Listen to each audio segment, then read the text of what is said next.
किरण खान। चलते हैं आज की अहम खबरों की तरफ। ताज़ा तरीन खबरों से बाखबर रहने के लिए हमारा चैनल सब्सक्राइब कीजिए। रुक करेंगे खानेवाल का, जहां से रिपोर्ट कर रहे हैं हमारे नुमाइंदे साजिद महमूद मलिक। 24 दिसंबर डिस्ट्रिक्ट पुलिस ऑफिसर इस्माइल खाड़क ने दफ्तर में अकलियती बिरादरी और मसीही मुलाजमीन के साथ मिलकर केक काटा और ईदी तकसीम की। तफसीलात के मुताबिक डीपीओ ऑफिस में क्रिसमस की खुशी में मसीही बिरादरी से इजहार यकजहती के लिए एक शानदार तकरीब का इनेकाद किया गया।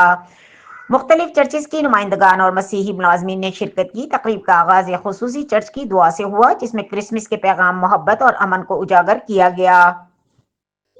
इस मौके पर डीपीओ इस्माइल खाड़क ने मसीही मुलाजमीन को मुबारकबाद देते हुए कहा कि तकरीब का मकसद क्रिसमस की खुशियों को एक साथ मनाना और पुलिस और कम्युनिटी के दरमियान रवाबित को मजीद मुस्तहकम करना है। मसीही बिरादरी हमारी सोसाइटी का अहम हिस्सा है, इनकी मजहबी त्यौहार का एहतराम हमारी जिम्मेदारी है। उन्होंने कहा कि महजब कौमी खुशियों के त्यौहार मिलजुल कर ही मनाती हैं, जिसकी बदौलत हुब्बुल वतनी के जज्बात परवान चढ़ते हैं। क्रिसमस एक ऐसा मौका है जिसमें हमें मजहबी त्यौहार की अहमियत का इदराक करना चाहिए। डीपीओ ने कहा कि बैनुल मज़ाहिब हम आहंगी के लिए मसीही बिरादरी की खुशियों में बराबर के शरीक हैं।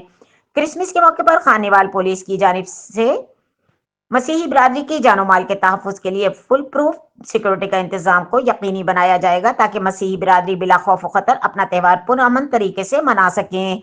बाद अज़ां डीपीओ इस्माइल खड़क ने मसीही बिरादरान और मसीही मुलाजमीन के हमरा क्रिसमस केक काटा, इनमें ईदी तकसीम की और क्रिसमस की मुबारकबाद देते हुए नेक ख्वाहिशात का इजहार किया।